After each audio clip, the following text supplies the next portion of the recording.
Discourse with Jimi Disu. Making a mistake does not make you special. Everybody makes a mistake. What makes you special is how and if.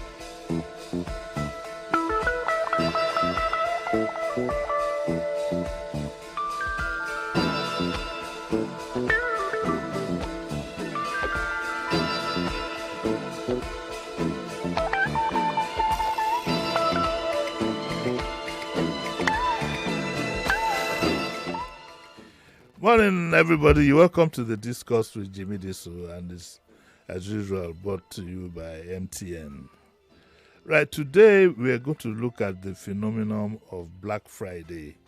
I decided that yesterday when I came across an article written by a gentleman, Joshua Oyeni.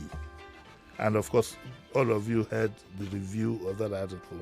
So I said to myself, it would be nice to bring him in and let's all sit down and discuss this phenomenon of Black Friday. I personally, I think it's a marketing gimmick. I don't think it's like some people would think that the exercise is fraudulent, but there's a lot of fraud that could be embedded in it. And so these are the issues we're going to be looking at. I was going to bring in somebody from Ghana, an associate from Ghana, but unfortunately, the associate is under the weather, so we can't. She was going to handle the real marketing aspects of Black Friday. But I still talk to Mr. Joshua. I'd like to thank him. I put a call. All of you heard on radio when I said, could anybody contact him? And when I did, he said he was in Oshobo. And he came down here, just so that he could be of good service to you. Morning, Joshua. How are you? How was your trip anyway? Did you come by train? No, of course I came by road. You came by road. By road. Let's honor you a little bit. What do you do for a living? I'm a tech professional. I have experience in diverse areas of tech. You have to speak up. I started. This is a missus, not a miss. Okay. So you have to speak. Mrs. Aderubi. Yeah, speak up. Okay, I'm a Talk tech to me. professional. Yeah. And I have experience in different areas of IT domain. I started out as a software engineer. Actually, Yes. that was the first course I read in school as a diploma student. Then I later moved into machine learning. As a researcher, I have experience and publication. So anyway, what the service you offer now is exactly what? I provide cybersecurity service and enterprise IT solution and security for okay, it looks as if on another day we'll have to bring you back from Oshogo again so that we can talk extensively about cybersecurity. Okay. But let's this program is not an interview program, so it's not a question and answer thing. Okay. We'll discuss. So if you find me talking a bit, if you wonder where is the question, it's not about question and answer really.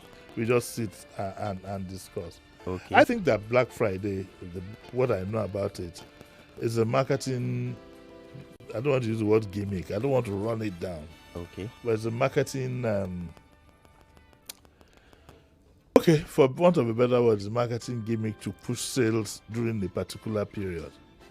I honestly don't know why it's called Black Friday. I haven't bothered to investigate. But what I do know is that during that period, you get a lot of things that are offered to you relatively much lower than the current price. It's been on. I've known about Black Friday for close to 20 years or more.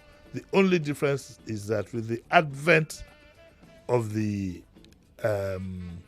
social media, it then blew up. Yes. And that's where you come. You tell me what you know about Black Friday from a tech point of view. From the tech point of view, because part of technology is still digital marketing.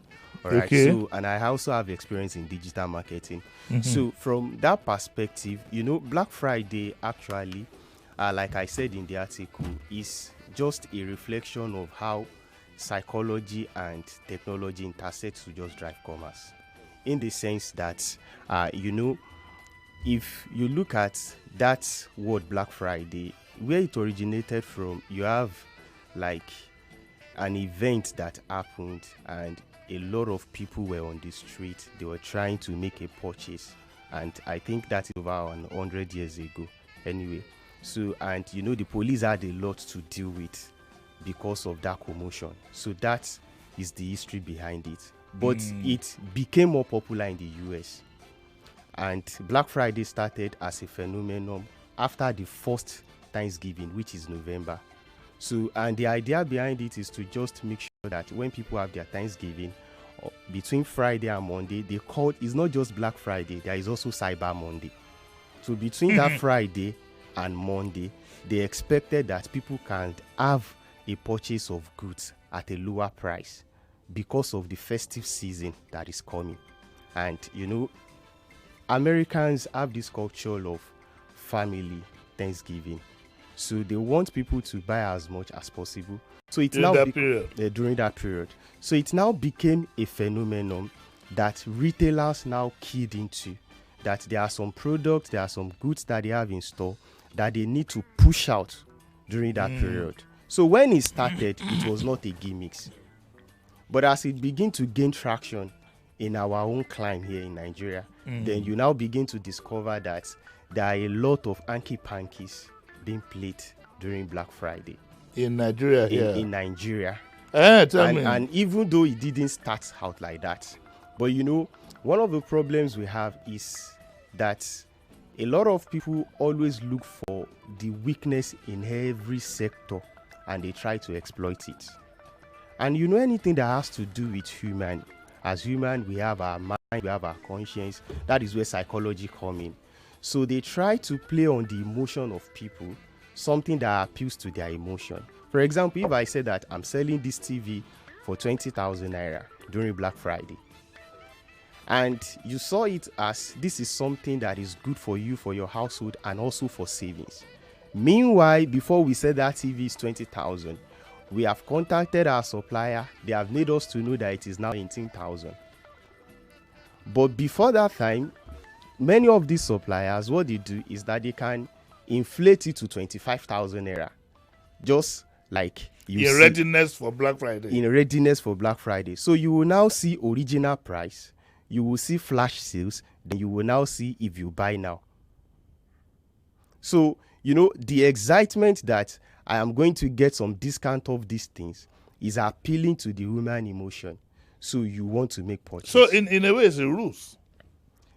It's not fully a ruse because it didn't start that way. And let me make a clarification. It's not all that does these things. What I also know, but in most cases, it is now rampant. What I also know for a fact is in the bigger economies, you do have even the suppliers, the manufacturers, lower standards for that period. So in reality, if you are not careful, you might not really be getting a full bargain. Let me say, when I say lower the standards, really, it could be the plastics, it could be the materials used in the processing, and so on, because it's a big market. Yes, of course. Black Friday will dovetail into Christmas sales. Yes, into end of year sales. That's actually the initial point of Black Friday as a concept that started from there. It will dovetail into Christmas. It will dovetail in. The idea is that we want you to buy things at cheaper rate so that you can have things for Christmas. Then, as family, when you come together in the US, it didn't start from Nigeria. Yes. And the idea in Nigeria, the idea of Black Friday, it's a particular company that started it. I don't know, maybe for commercial reason. They started in 2014. In Nigeria. They entered African market in 2013. So they started Black Friday in 2013, but the ones in Nigeria was started by that online market platform in 2014. So genuinely, when they started, the prices were fair, the products were good. It was just the force of technology that was used to drive market in sync with an appeal to human feelings, our emotion, our mental state, the psychology. So the products were good, everything was good. everything is going fine. And you know, the idea of Black Friday is that when they started, they used to give it a name, a particular name. I think for last year it was called Let the Pocket Breathe. Let the pocket breathe. So it collides with what is happening in the country. You know, there was this slogan, let the poor breathe. But for marketing purpose, they say let the pocket breathe. So it appeals to your emotion that you can buy this thing. Okay, but to put it bluntly, Okay. Black Friday goods, even if they are slightly whatever, they do provide a service for those who don't have the capability to buy the products at the market price. That's the original concept of Black Friday. So, but it's I just feel that there's something called due diligence. I just feel that total whatever should be made by those who are retailing these things. I should be able to know that my whatever 4600 that I'm buying in Black Friday is the same one I would have bought in June. Of course, yes. You know, this thing is peculiar to individuals, especially the retailers. You might have a product in stock for close to 5 months and you want it off. Meanwhile, you can also have a product which is just 2 weeks in stock and you just still want to sell it off. The ideal of Black Friday is that we want people to be able to buy at a cheaper rate. And now there are people who exploit the system. What we are saying is that Black Friday, the concept is good, the concept is fine, is a force of technology that is used to drive commerce and it appeals to people's emotion. But every system has a weakness that people exploited. Okay, so aside from, we'll come back to the Black Friday issue, but I'm thinking, aside from these little tricks that marketers might play, what do you have to look out for the moment you put on your phone from a cybersecurity standpoint? The moment you put on your phone or put on your laptop to go into that realm, what are the things that people need to look out for? Now, the first thing I advise people every time you are interacting with technology, and especially when it comes to purchase, is to genuinely first ask yourself. To genuinely first ask yourself. First ask yourself, yeah. Do you need this product? That is number one. And number two, how can you recognize that this product is authentic? So the genuineness for the needs and the authenticity of the product. I need to clarify something. Is it if the product is authentic, or if the website that you're actually accessing? That is what will now lead us to the website. No, I think you should know the website first, because if you go to the wrong, there are fake websites. That's what I'm saying. Good. There are fake websites, but this is where the problem starts with human. Because even in cybersecurity, humans are the weakest form. We always try to assume, and that is what cyber criminals first prey on. The assumption and the feelings of women. You can be scrolling your phone and you will just see that something you have thought about or you told your wife when you were talking, you just saw it as a flash sales on Facebook.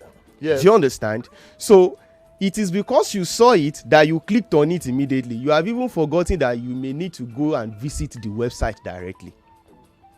So the first thing is the need for the product and the authenticity, so which will now drive you to now make further inquiry. Okay, precautions are now put in place. Let me go to the original website.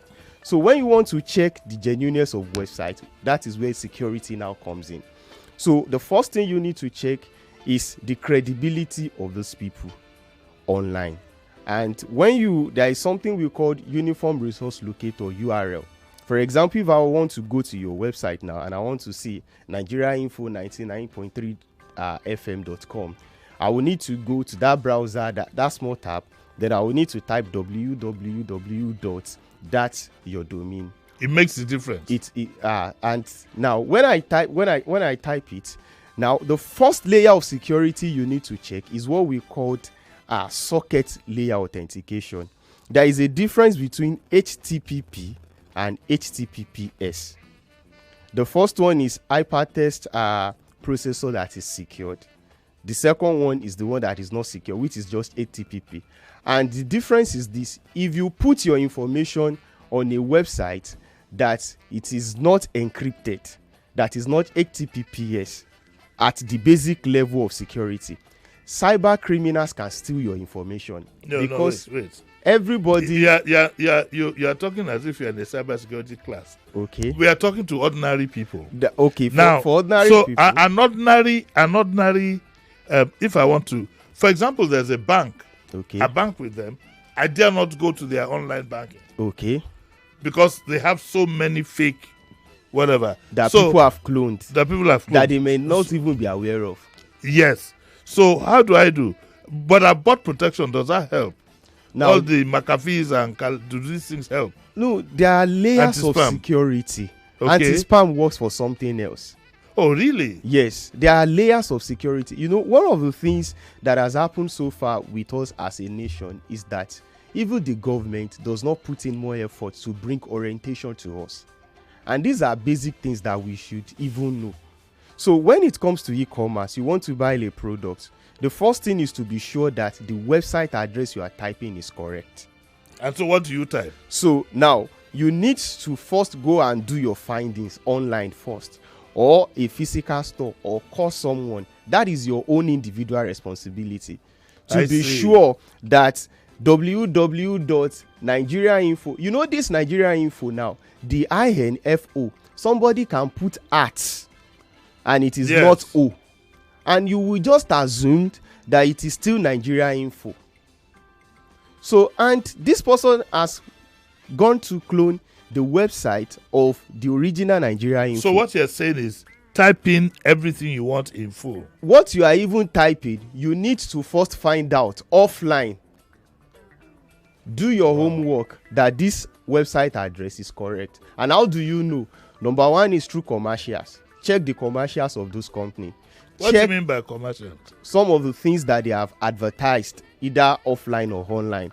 As you pass through their stores, as you watch your TV, they might have made advertisement that for terms and conditions, visit this site, copy that URL address. If you pass through their working store, copied it. Now, another thing you can do, Google is your best friend.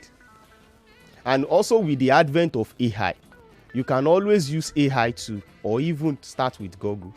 Now, we have Google Gemini, which has been integrated to Google Search. You can just search. Wait. Yeah, listen. You're on a racetrack. Okay, sir. Google itself has produced fake websites. It is not Google that produced fake websites. People clone fake websites. People register fake websites. On Google? No, it's not on Google. And they enlisted it on the cloud and it indexed it. So when you give a command to Google to index, this is like a PhD class. Let's break it down. Okay. See, just because what I know, okay. Because I've had an experience before. Okay. I typed in my bank. Okay. And this website showed up. Okay. Thank God I was very observant. Okay. And then I have a protection that told me it marked these ones. Don't touch this one. These ones, yes. Okay. And so, to bring it down to the simplest whatever, what do I type in? What you need to type in is this. First, any website you want to visit, let's make this clear. Just because you get an information on Google does not mean it is genuine. Yeah. Okay. Just because you typed www.something to search on Google does not mean it is genuine. And I will explain. Every website that is owned, there is something we call a domain. The domain name of that website.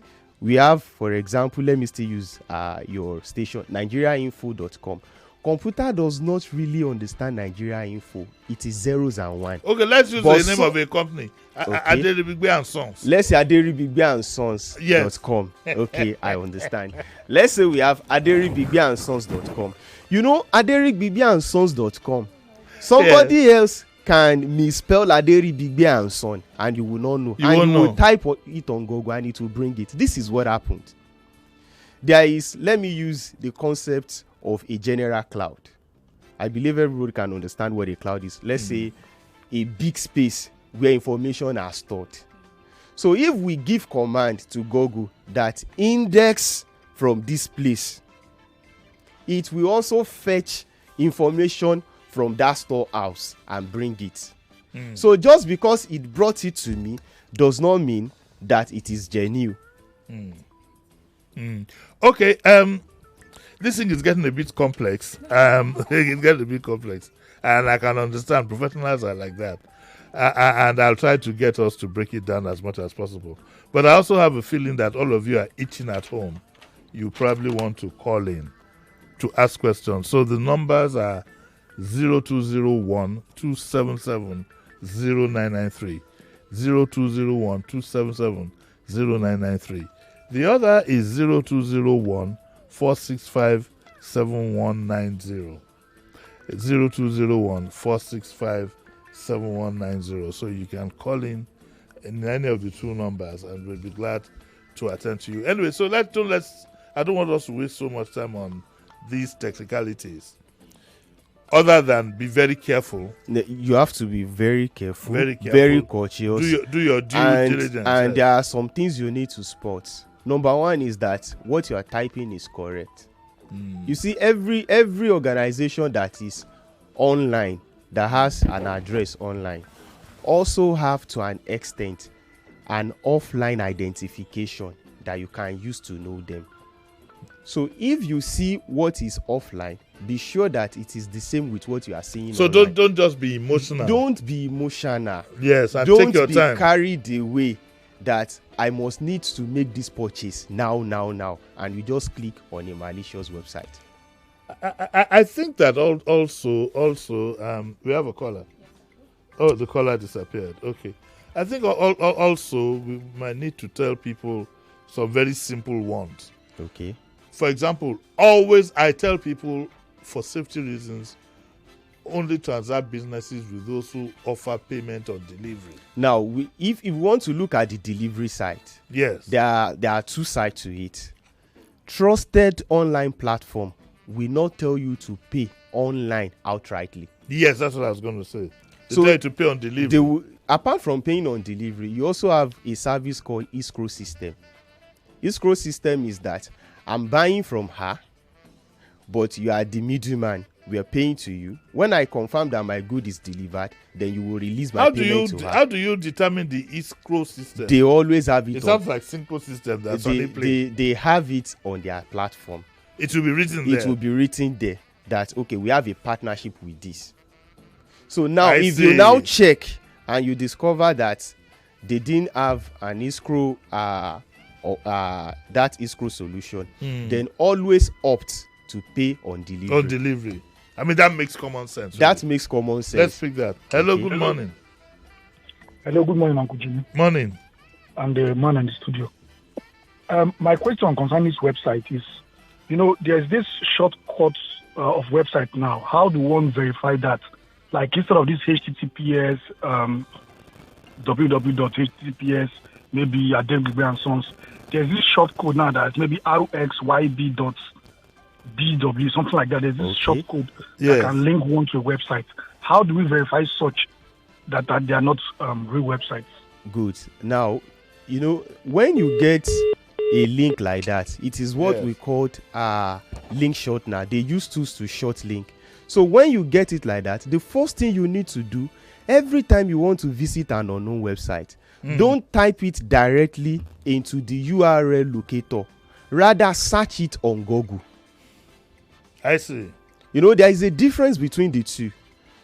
When you are searching, it is going to bring two options. There is one that has like a cycle and a bat to play, and there is another one that has like a browser. If you click on the browser, it will load you directly to the site. If you click on the one that has that search icon, it will generate information about that particular link, so that you can read up few information before determining the ones you are now going to click on. You can now have a background knowledge. Another thing you can do when you have the background knowledge and you are still doubting maybe this thing is correct or not, there is tools online that you can use. One of those tools online you can use is you can use URL checker, you can use virus tutor. So when you check, what is URL checker? There are different URL checkers, and I don't want to make advertise them. Yes. All right, there are URL checker that you can, when you go to Google, just type URL checker. When you check it, it will scan to see if there is a malicious or virus infected in the files on the website. I think it's also important for listeners to know that clicking on some of these things could also bring a virus to your. Of course, yes. That is why, the other time you were talking about, you have McAfee, you have antivirus. Those things are what we call endpoint security. There are layers of security. Security is not a one-time something that you do and it is one-off. Even in enterprises, in organizations like this, there are layers of security. When we talk about cyber security, an aspect of cyber security that people do not even focus is the physical security, which includes how we think, how courteous we are, how we can apply our logical analysis to bring a defense to a place. So when I see a link, this is what the marketer sprayed on. The fear of missing out to trigger me to do something. Let me just do this thing. And most times as Nigerians, we don't have enough patience. We just want to get it done. Patience is the key word. We just want to click on the link fast. Let me just get it. And an attacker is preying on that because that is what they set in motion. That is what they want. Okay, I think we have another caller. Hello, good morning. Hello, good morning. Hello, good morning. Morning. Uncle Jimmy, good morning. Yes. This is Usman for Balade. Yes. Uncle Jimmy, I want to ask, if I ask Google, who bought Nigeria refinery, will you Google tell me who bought Nigeria refinery? Please, we are not cracking around here. We don't have time for time wasters, please. That's not what we're talking about. We're talking about how people can safeguard themselves from being a fraud. What is our business with the refinery that they said is working, and as last I heard, it's not even working right now at the moment. And even which of the refinery? I'm not going to waste my time on all those things. Okay, so we'll take a break. We'll take a short break, and when we come back, I'll continue my discussions with our good friend, and also we'll be taking more of the questions. And please, let's stick to the topic. Okay, we'll take a short break and we'll be right back.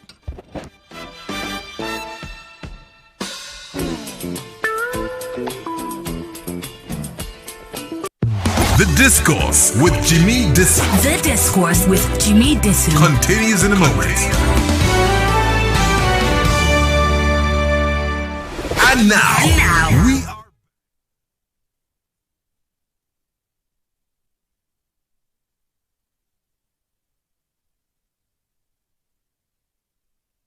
Long. Haven't you linked it before? I have, but I made a mistake with my date of birth. But you could have done it at home if you visited www.nin.mtn.ng.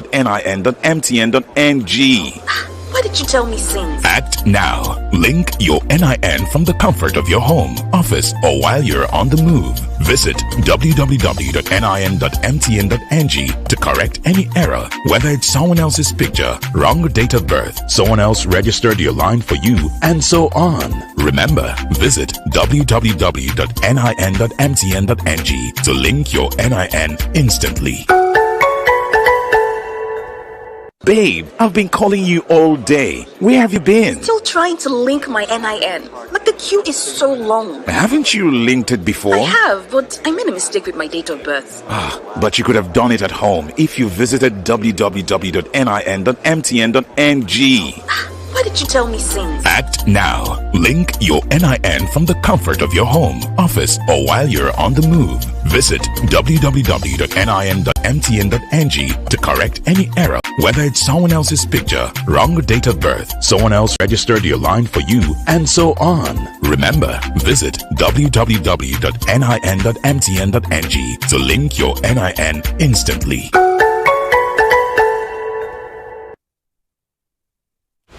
And now, we are back on the Discourse with Jimi Disu.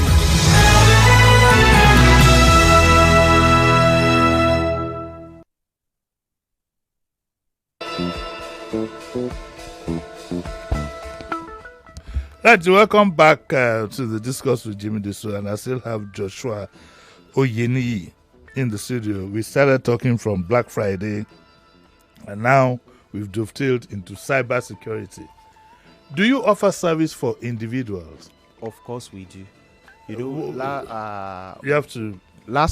For example, generally, last month is Cyber Security Awareness Month, October. And we offered free cybersecurity services, individuals, organizations, and apart from that, we do specialized trainings. What is the problem with the banks? You know, you find a lot of fraud going on with the banks. And I thought your colleagues in the banks would be preventing all this. But we seem to have lost it. What do you think is going on? They've not lost it. Every system has a weakness.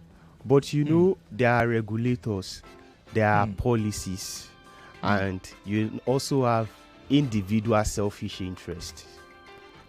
So most times, from my experience in the industry, I discovered that even when you recommend certain things to do as actions to take to prevent some things, the executive personnel may not approve.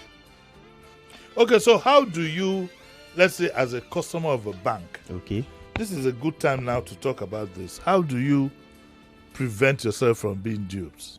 Now, short of wanting to physically go to the bank. You know, being duped most times, apart from systemic errors, there are human errors. Systemic errors in the sense that it is not all faults that are the fault of customers. We need to clarify that. We have systemic error. They may not admit it, but we have systemic errors. Because it is human that operates the system. And most times it is what is programmed on the system that the system is going to give, because it is a computing system. So the instruction you give to it is what will generate the result you're seeing. So we need to first break it down that there are systemic errors, then there are human errors. Now, systemic errors can also be breakdown. When you talk about systemic errors, sometimes it can be policies. For example, there is a policy that came out recently, and I want to say this confidentially and just to decode it, just to code it that way. There is a policy that came out that you discover that it was after a policy came out, most banks started doing this, their upgrade of core infrastructure.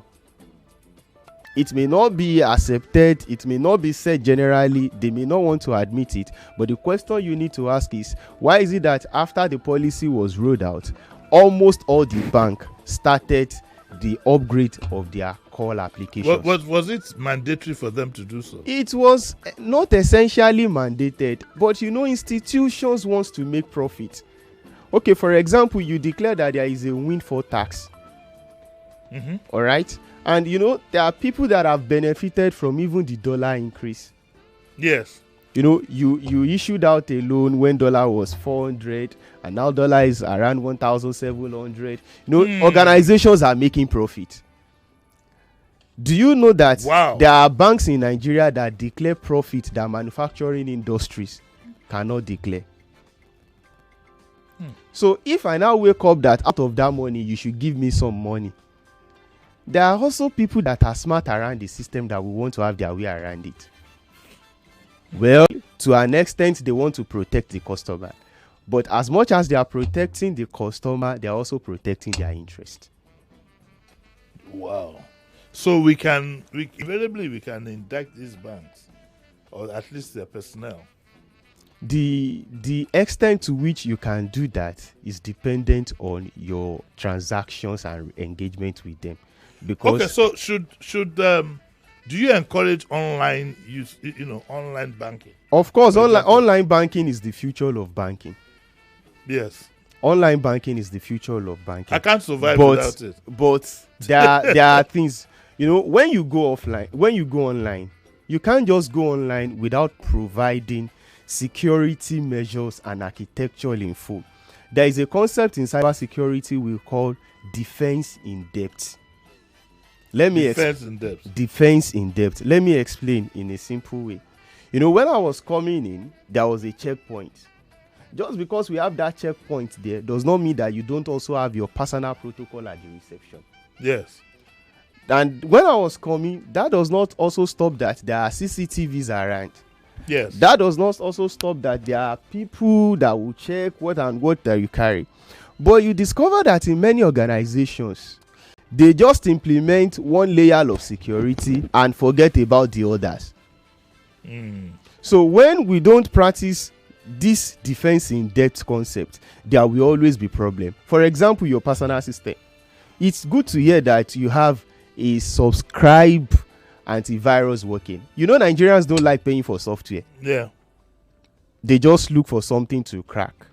And by the time you're doing that, when you crack a software, the people that do that, they have already also inputted something that is of interest to them that can extract your informations.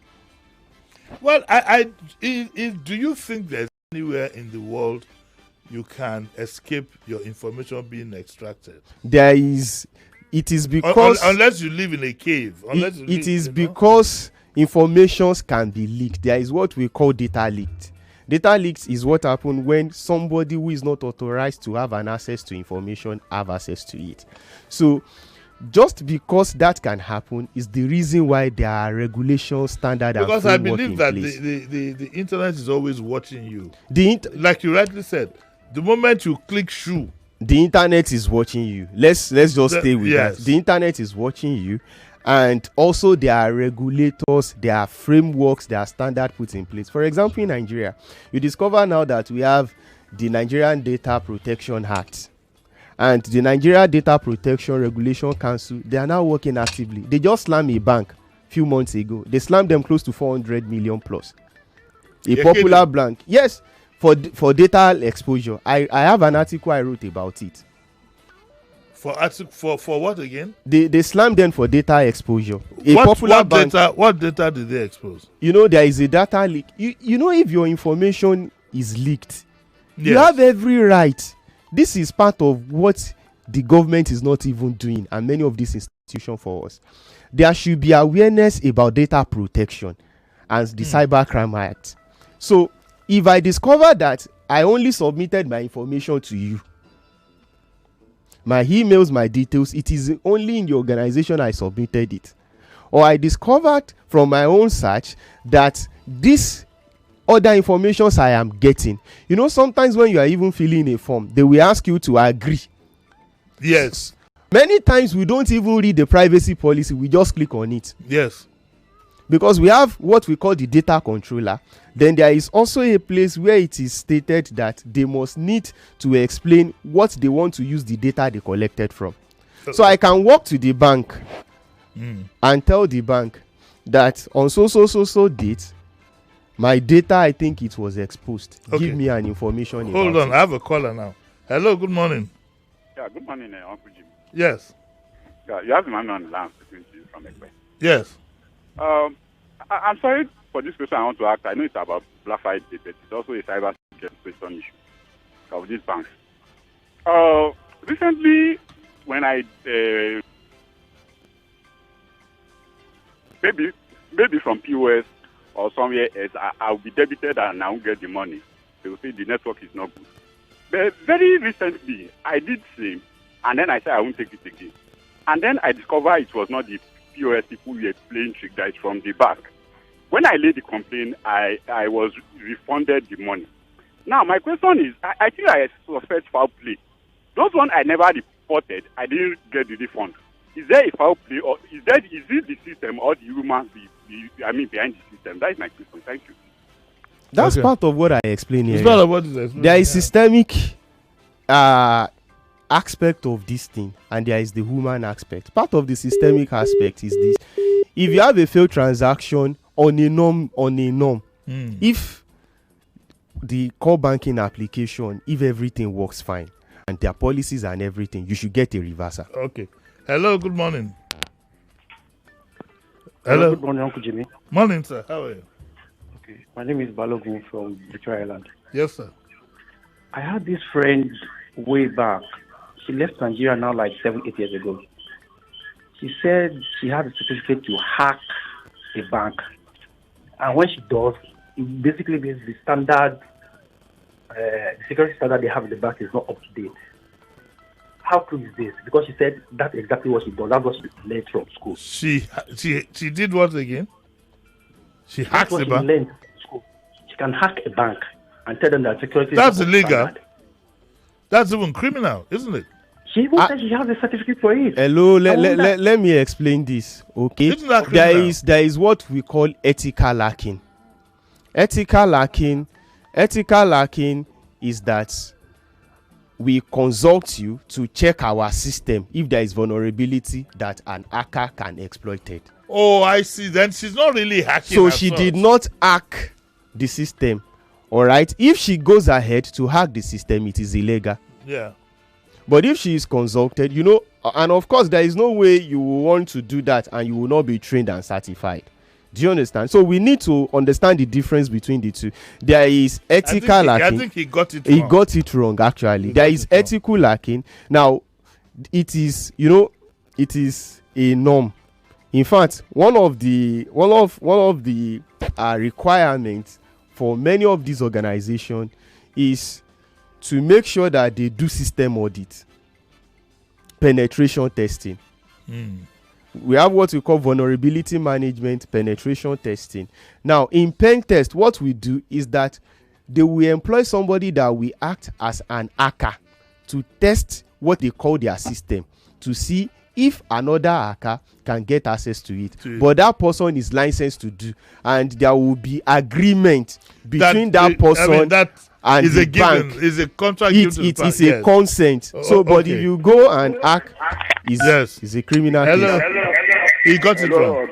Yes, please wrong. switch off the radio. Switch off your radio, please. I've switched it off completely. Yes. Please, this question is funny. Caller from Ikeja.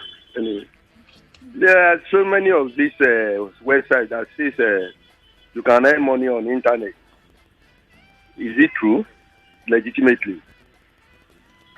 What do you mean you can earn money? The question you're asking is freelancing. Well, it's left to you to check the details of what it is. There's no way I can let my guest answer whether it is true or not when he doesn't have the details in full. Let's pick another caller. Hello, good morning.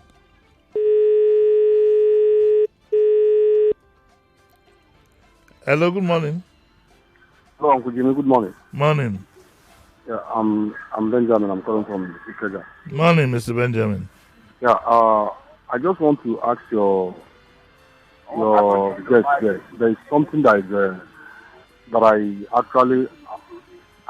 did in the bank where I collected a fast cash loan that they used to give me, but unfortunately they wrote on the interest 8%. But when the month ends, they charge you more than 6%. Just more like times 2. That's a banking question. My guest is into cybersecurity. Can we take another caller, please? Okay, we do. That's a banking question. That's a banking question. And that's not. It doesn't that's work. a deal with you and your bank. Do we have any reactions from WhatsApp? Yes, you can read some. Wasiu from Amukoko says, "Good morning, Uncle Jimi Disu. I'm really enjoying your program, and your guest is very intelligent, sir." Okay, good morning. Regarding the program on Black Friday and the cyber effects, I understand the risks of using a crack antivirus. What are the actual risks involving using a free antivirus, especially one highly rated from much research? Now, what you call research, how legitimate is it? Is it? That's the first question. How legitimate is what you call research? Don't forget that I said earlier that you find an information on Google does not mean that it is legitimate. You need to be sure of the source. Now, everything that comes free is not totally free. Why would you want to use a free antivirus? They called it antivirus and you still want it to be free. Anything that is free is not all essentially free. And let me say this, because they called it free, they may be sincere that it is free, but we always have limitations of some things it cannot do. Yeah, definitely. But if it is a paid antivirus that somebody cracked and now upload as a free one, they have always inputted their own selfish interest into it, and a malicious code is running on it. It's just like the bottom line really is, so we don't waste too much time. is all these free things, avoid them. If a major cyber security principle is that avoid free. Avoid free. Avoid free. Okay. Hello, good morning.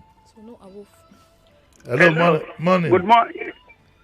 Yeah, good morning, Uncle Jimmy. Morning. And good morning to our guests. My name is Peter Monse from Shomulu. Yes. Now, last week, somebody met me on the road and told me that he has sent a video to my phone, that I should go there and click on the link and get the video. I discovered that when I click on the link, instead of the video popping up, I was asked some questions. And when I answered that, another question, it got to the point they were asking me for my date of birth. And at that point, I begin to suspect. Now, when I asked, I said, why don't you put the video on YouTube? He said, no, that video cannot go on YouTube. I told my guest, stop that transaction. Then last 2 days, one woman now called me from Access Bank. He said, there is something missing in my date of birth, that they sent a message to me. I did not respond. That one is 419. That's an old trick. That's something you should be careful of. Any video that is on such a link, can it be put on YouTube? Because he's telling me that it cannot go on YouTube. I suspect something. What do you think? That's a case of a cyber crime. That's fraud straight. And that's something you should also know yourself, because we can't push all our responsibility to the system. Okay, Mr. Joshua, thank you very much. I'm going to have to plead with you to please come back maybe early in the new year. Okay. So we would talk a bit more about the latest developments in cybersecurity. Okay. Because it's quite important that our people get to know the dangers out there. A lot of us are very emotional. Yes. Once we see something free, okay, we jump at it. Anything free. Once we see something new, we jump at it. I'm a bit more circumspect. I'm a bit more careful with these things, but I still, even as smart as anybody that will even do well in cybersecurity must be circumspect. You just have to be extra careful and be on your toes. Thank you very much. I appreciate the fact that you came. What's the name of your company? Where you work? I work with Learned Library Nigeria Limited. Learned Library.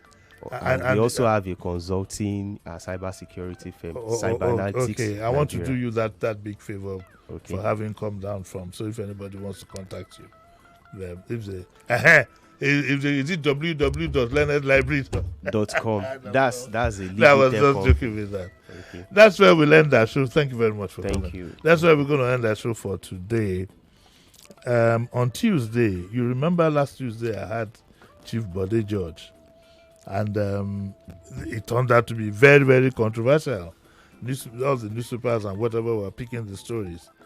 But there's a strong Atiku person who wants to come to the studio on Tuesday to make a case for Atiku to run in 2027, even though he'll be 81. Personally, I disagree with him. So we are going to have an argument. Personally, I'd rather have somebody much younger, 55, 60. That to run this country needs a lot of energy. A lot of energy. And I also believe that we now need to have somebody more contemporary. A lot of our current leaders, either they don't understand world politics and so on and so forth, or they are just outrightly selfish. And I can see it's a generational thing. I think if we had much more younger people, they would be more discerning with these things. Like the president visits to France, I'm very uncomfortable about it. Some people believe that, you're always criticizing him. No. At a time when Africa is trying to get out of the shackle hold. Remember during the slave trade, how many ships came here that they could have taken such a number of Africans into slavery? It's because our people it was our own people that pushed them into the boats. And therefore, we need to be careful that our leaders, either knowingly or unknowingly, don't push us into a second slavery. I'm keeping an eye on what's going on in Mali, what's going on in Burkina Faso. I think Gambia is also included. I can't remember. Look at what is going on in those areas. ECOWAS is now broken. So I believe that there's a limit to which Nigeria should be fraternizing with France. And for me, that's the bigger picture. A foreign policy should be Afrocentric. If Africans, if we don't come together, we'll be divided down the line like it was done in the Berlin Conference. Whenever that happened, I can't remember. And we'll never get out of it. It's in that light and many other things that I take a second look at what, the president's visit to Paris and the way everything was laid out for him. Which, as far as I'm concerned, believe you me, is just to curry his favor. Now, also remember, and I hope that whatever agreements go on in Paris doesn't include anything military, because Nigeria cannot be used as a base to attack other African countries that surround it. So the implications are far and wide as to, and that's why I had to tweet that whose interest is being protected in that country at the moment as we speak. Whose interest is paramount? Our leaders' interest, or the interest of the country, or the interest of Africans? These things are very, very crucial, and they need to be said, just in case the implications of these things are not well known. So on Wednesday we will have Diabomi. On Thursday we'll be talking about the famous male sickness. What's it called now? I've forgotten.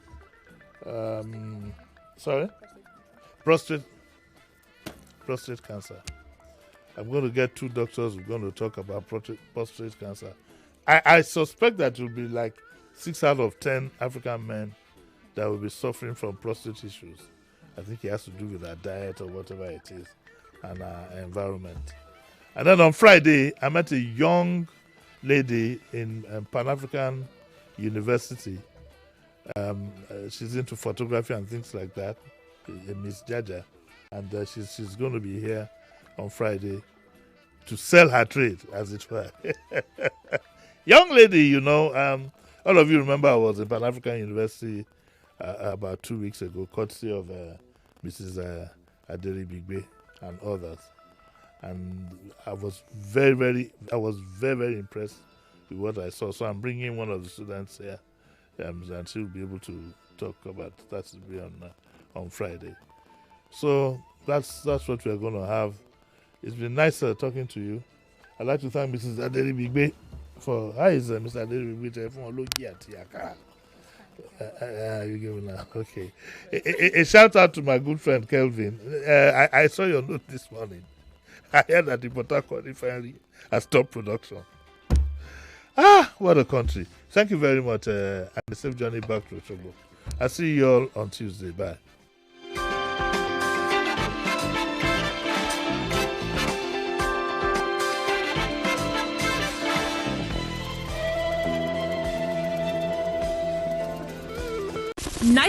.3 Nigeria Info. We are more than just radio. Subscribe to our YouTube channel at Nigeria Info FM. Check us out on Facebook at Nigeria Info 99.3. Follow us on Twitter at Nigeria Info FM and on Instagram at Nigeria Info FM Lagos for live updates as it happens. 99.3 Nigeria Info.